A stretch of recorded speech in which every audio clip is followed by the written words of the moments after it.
गीताचार्य भगवान श्री कृष्ण कर्मयोग नामक तीसरे अध्याय की व्याख्या कर रहे हैं। आज उन्होंने कर्मयोग की कुंजी समझाई है, विभिन्न पक्ष कर्मयोग के समझा रहे हैं। क्रिया ही कर्म है, हर क्रिया कर्म नहीं है। हर कर्म तो क्रिया है, लेकिन हर क्रिया कर्म नहीं। संत महात्मा थोड़ा सा यहाँ भेद लाते हैं। जैसे व्यक्ति नन्हा बच्चा है, शिशु है, बड़ा होता है, इसमें क्रिया तो है पर कर्म कोई नहीं। बचपन से जवानी में प्रवेश करता है, क्रिया तो हो रही है लेकिन कर्म नहीं है। बुढ़ापा आता है, क्रिया तो हो रही है, कर्म कोई नहीं।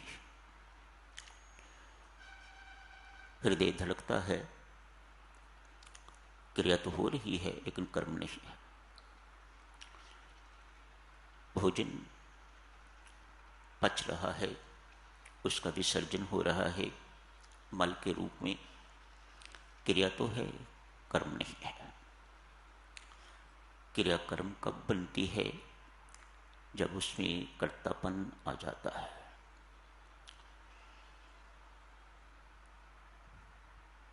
बाल अवस्था से जवानी में प्रवेश करने में कर्तापन का कोई स्थान नहीं है।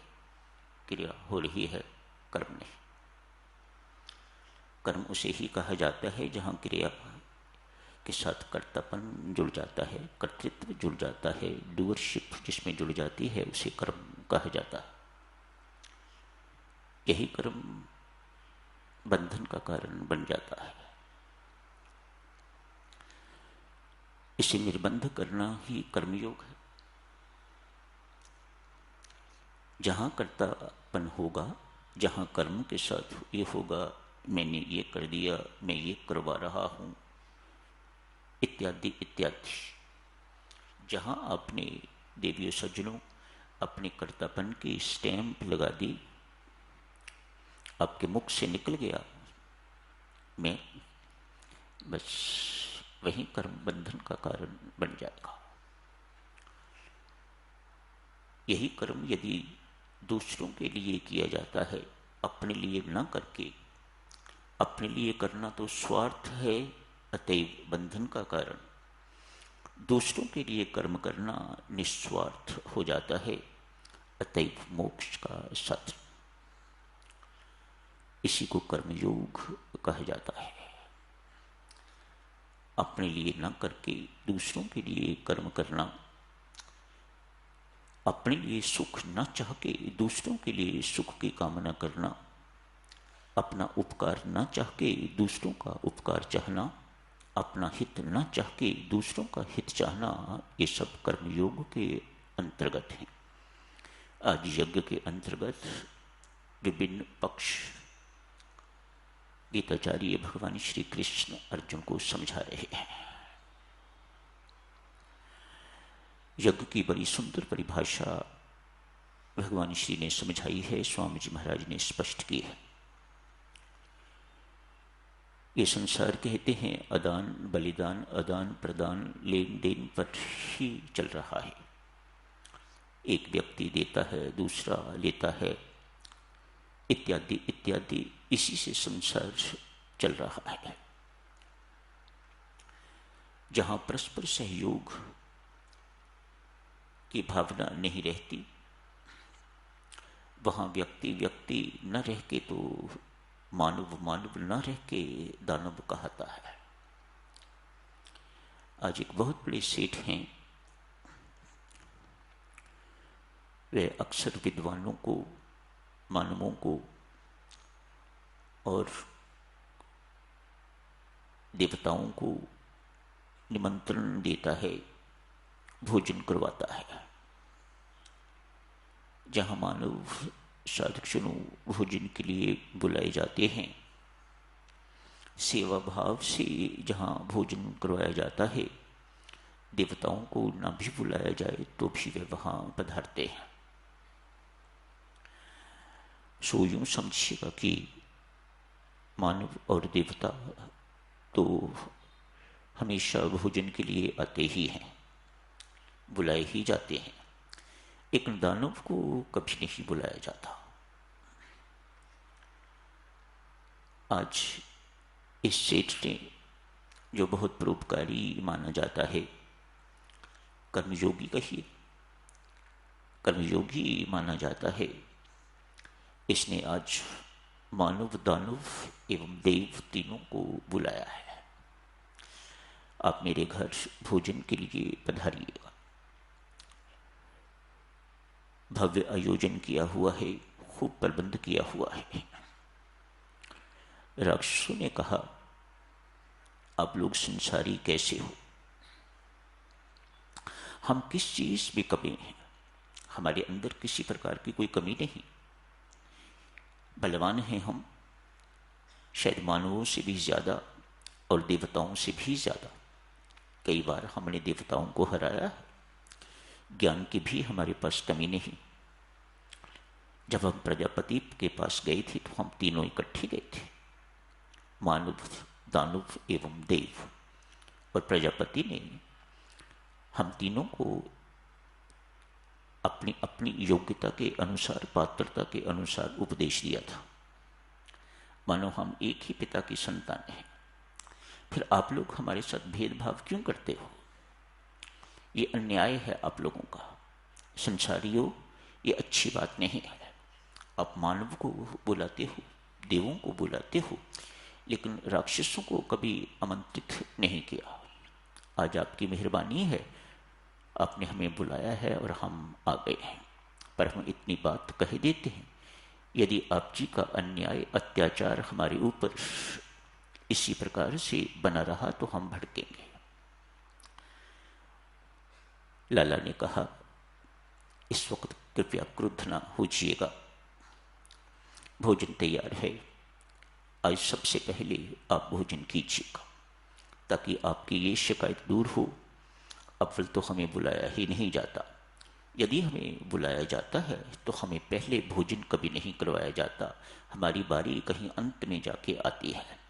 आप पहले देवताओं को खिलाते हो, फिर मानवों को खिलाते हो, और फिर यदि बचता है तो फिर हमारी बारी आती है। लाला ने कहा, आपकी इस शिकायत को दूर करने के लिए आज आप पहले भोजन के लिए बैठिएगा। एक शर्त है, पंक्तियों में बैठ जाइएगा, आमने सामने। जितने भी आप 150 आए हुए हैं सब बैठ जाइएगा। पर मैं एक शर्त से भोजन आपको खिलाऊंगा, और वह भी पहले आपके दोनों हाथों पर 3-3 फुट लंबी लकड़ी की फट्टी में बांध दूंगा। मंजूर है? बांध दीजिएगा। दोनों हाथों पर देखो मेरी तरफ। इन दोनों बाजुओं पर 3 फुट लंबी फट्टी लाला ने बंधवा दी है। भोजन की थालियां उनके आगे परोसी गई हैं। लाला स्वयं परोस रहा है ताकि इनकी हर शिकायत जो है वह दूर हो। खूब तरह तरह के भोजन बनाए हुए हैं, तरह तरह की सब्जियां इत्यादि, सब कुछ थाली भर भर के। मीठा भी है खाने को, सब कुछ आगे रख दिया है।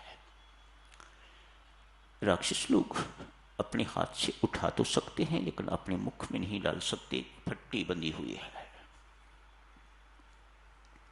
लाला की चाल देखिए, किस तरह से एक कर्मयोगी, किस तरह से एक संत दूसरों को समझाता है।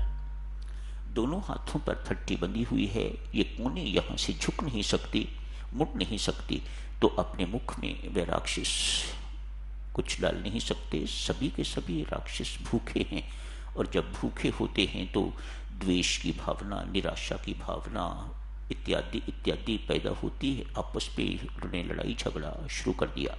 एक दूसरे के सामने सब बैठे हैं, सभी के सभी राक्षस भूखे। देवताओं की बारी आई।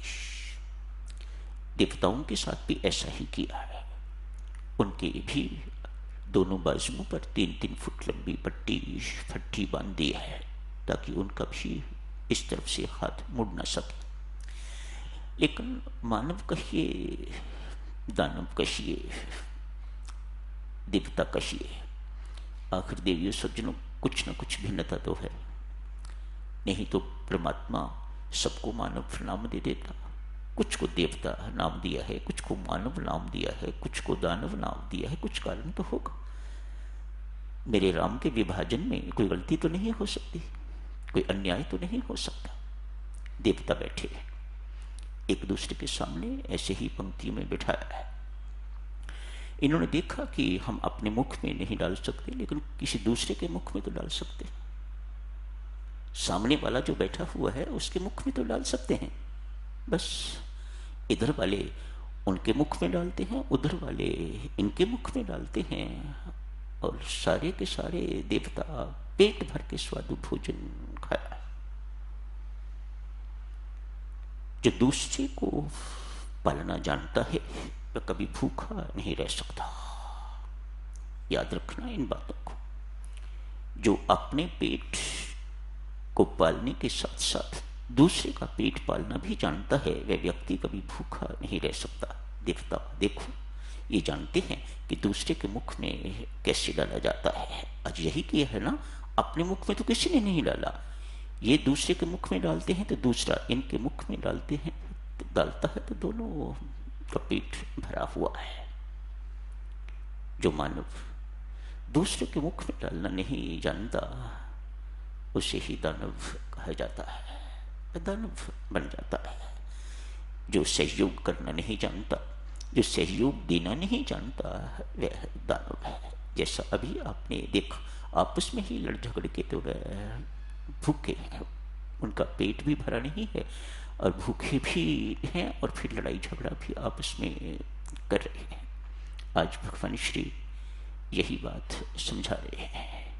मेरी सृष्टि का दारोमदार आधार आदान प्रदान है, लेना देना, परस्पर लेना देना, इसी पर सृष्टि सारी जो है वह चल रही है। बहुत से स्थानों पर साधुक्षणों अभी भी ये परंपरा है, लोप होती जा रही है। जब 1988 में मैं मनाली गया था, उस वक्त तक ये प्रथा वहां जीवित थी। अब तो वे भी अमेरिकी चपेट में आ गए हुए हैं, अतएव ये प्रथा वहां भी खत्म होती जा रही है। नहीं है, क्या करते थे, सबके अपने अपने खेत हैं और सब स्वयं ही किसानी करते हैं, कोई नौकर चाकर नहीं है। महिलाएं अक्सर खेती का कामकाज करती हैं, और किसी के पास राजमा की फसल ज़्यादा हो जाती है, किसी के पास कोई सब्ज़ी ज़्यादा हो जाती है, किसी के पास पशु ज़्यादा हैं तो उनके पास दही ज़्यादा होता है, घी ज़्यादा होता है। तो जितना ज़्यादा होता है उतना वह औरों को बांट देते हैं, और जिनको बांटा जाता है, जो उनके पास ज़्यादा होता है, वह उसके बदले में उनको वस्तु दे दी जाती है। इस प्रकार से गाँव के सिलसिले ही नहीं, परमात्मा की सारी सृष्टि जो है वह इसी प्रकार से चलती है। हम जाने न जाने वह दूसरी बात है, लेकिन भगवान श्री ने आज इस बात को स्पष्ट किया है गीता जी में। तो समय हो गया है साधुक्षणों, अभी यही समाप्त करने की इजाज़त दीजिएगा। हम सब कर्मयोगी हैं, इसे याद रखिएगा। स्वामी जी महाराज ने हम सब के लिए और शब्द प्रयोग किया है, हम सब भक्तिमय कर्मयोगी हैं। भक्तिमय कर्मयोगी, इस शब्द को बहुत याद रखिएगा और फिर इसे अपने जीवन में बसाइएगा, तो आप भी गीता जी के आदर्श पुरुष बन सकते हैं। शुभकामनाएं, मंगल कामना।